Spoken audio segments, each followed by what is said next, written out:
Hey readers, welcome to another Read Aloud. Today I am reading a book called Pawns. You see that? Look at that. And I chose this book because honestly, sometimes I just get really interested in things I don't know a lot about. And when I was looking for a nonfiction book, I was just kind of flipping through titles. I grabbed this one out and I just saw some really interesting stuff that caught my eye. There were some animals. There were some interesting diagrams, and I thought, I don't really know a lot about pawns. I think I'm going to read this to see if I can learn more. So that is why I chose it. It is an informational text, so we're going to be doing some nonfiction reading today. I'm going to make sure I have my tools here. I have my reader's notebook. I have something to write with. And where are my sticky notes? Oh, they're right here. They were under some paper. So I have all my tools. And I am ready to get started. But before I do, there is one thing that I am going to do to help me focus my reading, and this is something that I will be asking my students to do as well. I have my informational reading progression here in my hand, and I am going to kind of just have a look through that and see what skills am I going to focus on to kind of help guide my reading and to make sure I'm growing as a reader. So what I do when I pick something, a goal to focus on, is I kind of just flip through. Orienting, I know that's something I've done before. I have a note here that I've done it in 2 other books. Envisioning, I've done that before too. So maybe I want to work on something that I haven't practiced before. I'm going to focus on monitoring for sense. That's making sure and asking myself, like, does this go together? Is this a new subtopic? Does it add on to something? So that's what I'm going to focus on. And maybe I want to focus on fluency too, right? So making sure that my reading voice is helping me to understand the text. And I'll just check in on myself a few times. So I'm going to write that in my reader's notebook now.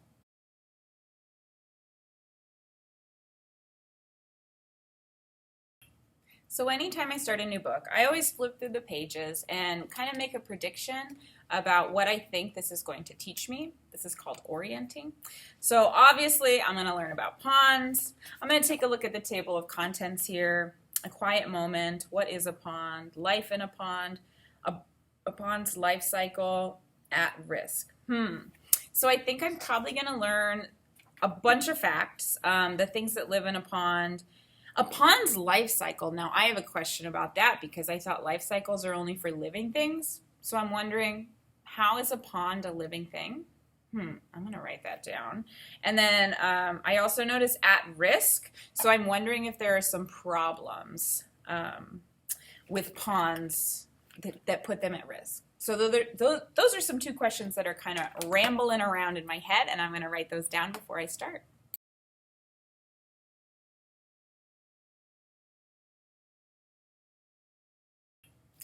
Ponds by Yvonne Franklin. A quiet moment. You are floating on your back in warm, cloudy water. The sun shines on you. A water strider skids by on top of the water. A frog croaks from the shore. A dragonfly zips past your nose. You sigh. This is the life. There is nothing like a swim in a quiet pond. Then you hear thud of the feet on the dirt road. Look out below, a voice yells. A giant splash washes over you. Your quiet moment is gone. Your friend has just jumped into the water. The 2 of you swim and play. Here's a question. What is it? A pond is a small, quiet body of fresh water. Fresh water does not have salt in it like ocean water does. And here is a picture of a water strider with a little caption. A water strider is an insect with 2 short legs up front and 4 long legs on its sides. It uses its front legs for paddles and its back side legs for steering. Its body repels or pushes away water. This lets the bug stand and run on top of the water. It gets its food by feeling movement on the water's surface. So I'm going to stop and pause. I've noticed one of my goals was my fluency. And as I was reading this first page, I noticed that, like, My reading out loud, and if I was doing this quietly, the reading in my head really matched the rhythm of the story, right? In that first paragraph, it was like, this is so calm. And then the second paragraph, it's, then you feel the thud of the feet on the dirt road. Look out below. So I'm noticing for myself that my reading is matching the tone of the story. This is good fluency.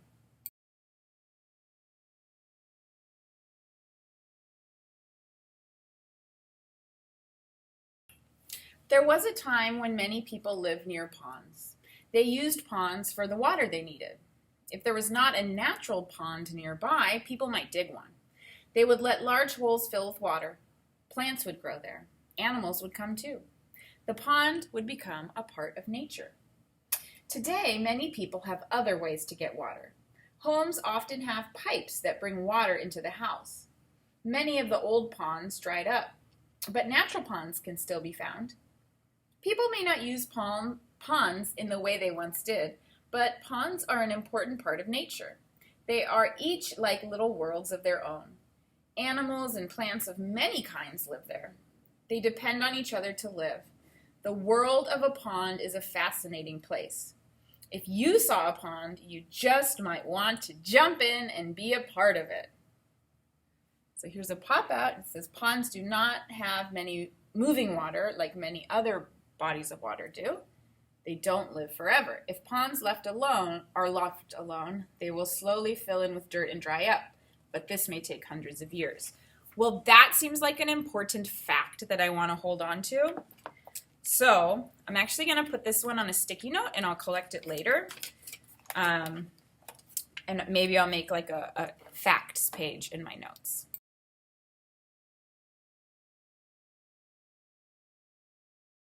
What is a pond? Most of the water on Earth is in oceans. Rain and melted snow run down to sea level in rivers and streams. Large amounts of water collect in lakes. Ponds are not really like any of these bodies of water. Ponds are small. They are about 1 to 4 meters deep. They are often made from rainwater or groundwater. The water collects in a pit in the ground. Ponds are shallow enough that sunlight can reach to the bottom. That does not happen in deep oceans and lakes, where the bottom is often dark. Ponds may be filled with light.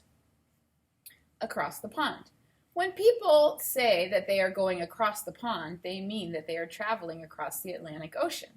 The Atlantic Ocean is certainly not a pond, but people call it a pond as a way to be funny. Heads up. Some people say that a pond is any body of water that a person can walk across without being submerged. To be submerged is to be all the way underwater. Light is able to reach the bottom of ponds where the ground is muddy. So I'm feeling like some of these facts are pretty important just to like pull out these ideas about what a pond actually is.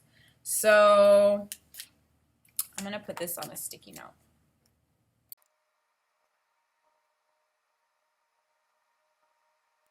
Many plants can grow in a pond when there is a lot of sunlight. They grow from shore to shore, across the bottom and the sides of the pond. They grow on the banks of the pond too.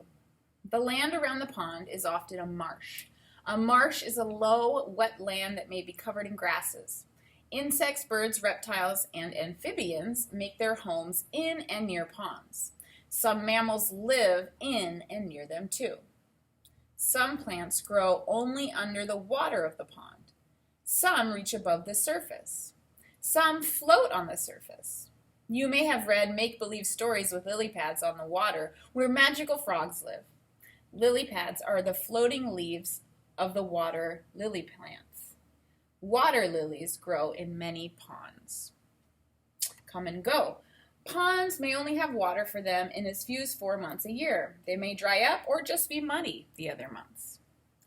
So then, lily pads or leaves from water lilies. Here's the caption of this. And then here we see a diagram of the different kinds of plants that live in a pond. So now I want to check in on myself.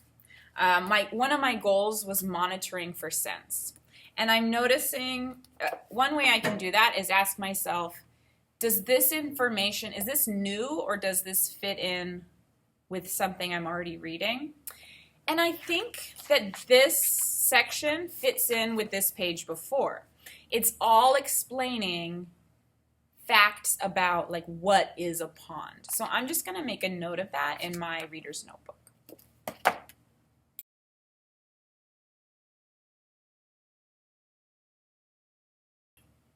When the plants and animals die in a pond, they drop to the bottom. They decompose or rot there.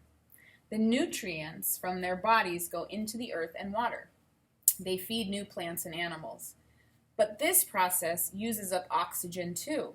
Animals need oxygen to live, so there may be fewer animals near the pond floor than close to the surface.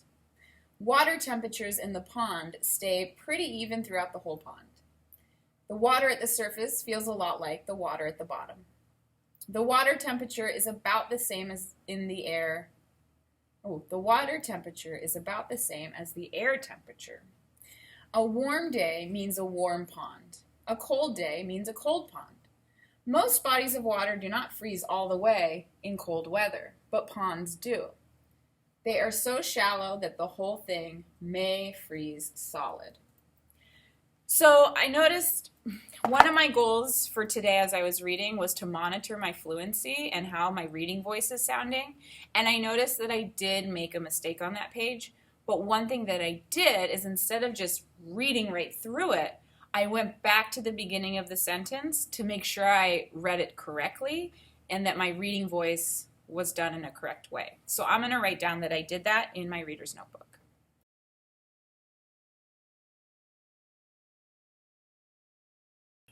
Another thing that this page had a lot of was expert words about ponds. I'm going to keep track of those in my notebook so that I can hold on to these words and become an expert in the thing I'm reading about.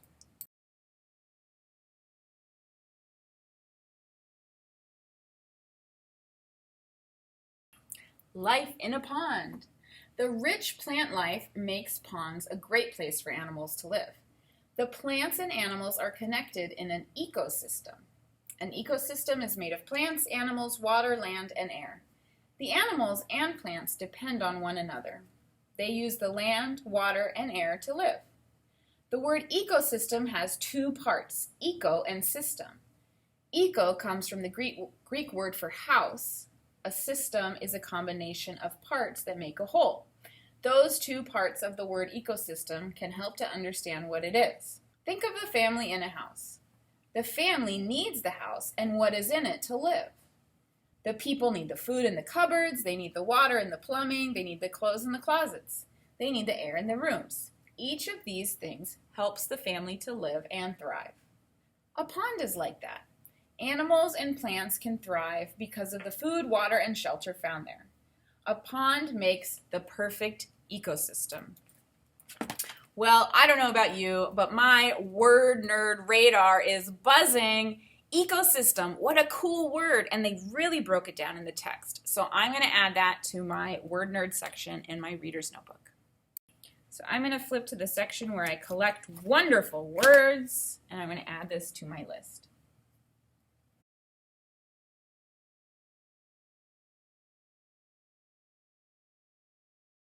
Something else that I think is really important to point out on this page is all of the detailed information that this illustration gives us. So I'm going to put it under the document camera and we can look at that together. When we're reading informational texts, the images aren't just there for entertainment or so that we can enjoy it. They're really there to teach us something, and it's important to read the pictures just like we would read the words. So let's do that together.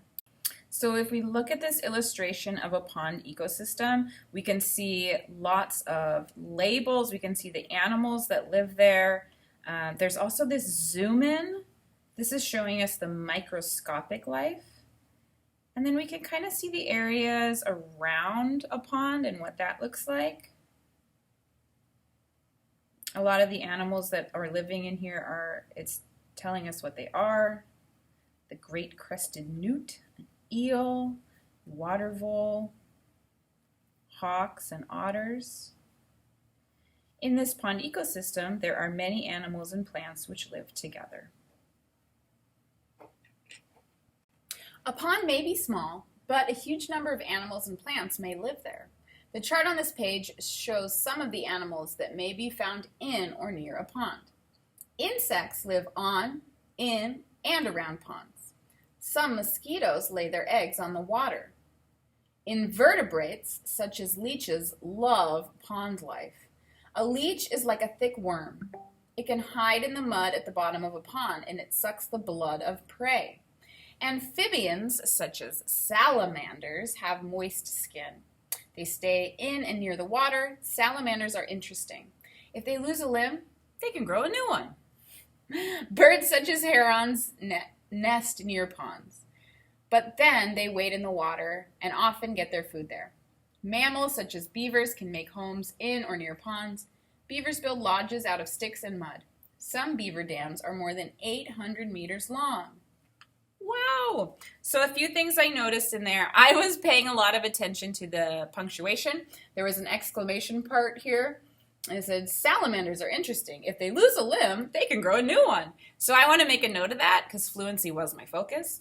And then also I want to add some words to my expert word sticky note and then take a look and read these images.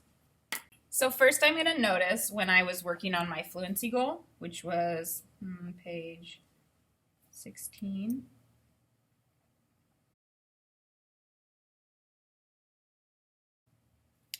Then I also wanted to add to my expert words, so I can just move this and pick up more words as I go.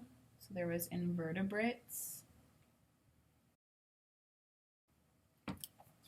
Then the last thing I wanted to do was take a look at this page and really analyze the stuff that it's, the images in the table. So here in this table, I'm seeing that there are different columns, so the insects that live in the ponds, invertebrates, amphibians, reptiles, birds, mammals.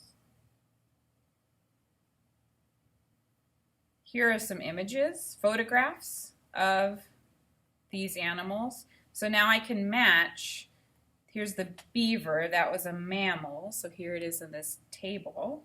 There's the image. Mosquito is an insect, there it is. Leech is an invertebrate, ew, gross. Salamander is an amphibian, there it is. Bird, heron, there it is. Oh, and snapping turtle, of course, there it is. So I've noticed 1, 2, 3, 4, 5, 6, 1, 2, 3, 4, 5, 6. They gave us one photo out of each of the columns of this table. Pond animals need the plants in the pond. Plants give shelter and food. Submerged plants also aerate or give oxygen to the water. These plants live below the water's surface. Floating and emerging plants make food for animals. Insects and other creatures can rest on them. Bank and marsh plants are good places for animals to hide and build shelter. They are also food for animals. So again, I'm seeing lots of images and the table. Here's a pop-out, bacteria. Oh, it's a zoom in also.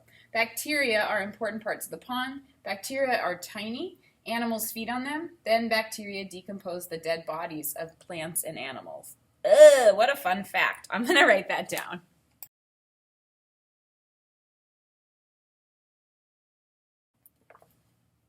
I also want to take some time to look at the images and this table of pond plants. So again, just like the same type of table that was used here, and I'm noticing that I wonder if the author did that on purpose to help us understand these tables. The more we see them, the more we can understand. So there's floating plants, submerged plants, emerging plants, and bank and marsh plants. So I should also add in my next page that I'm monitoring for scent on page 19.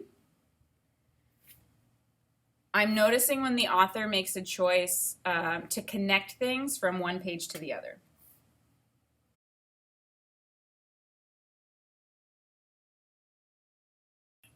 So I'm about halfway through this book, and I'm noticing that my independent reading time is about up. So I am going to put a pause on this. I'm going to put a bookmark in it, and I'm going to save it for my next independent reading time. So this is where this video will end, but you can see the part 2 video for the end of this book in a different YouTube video. Okay, so check out that one next. If you have time, I will see you later.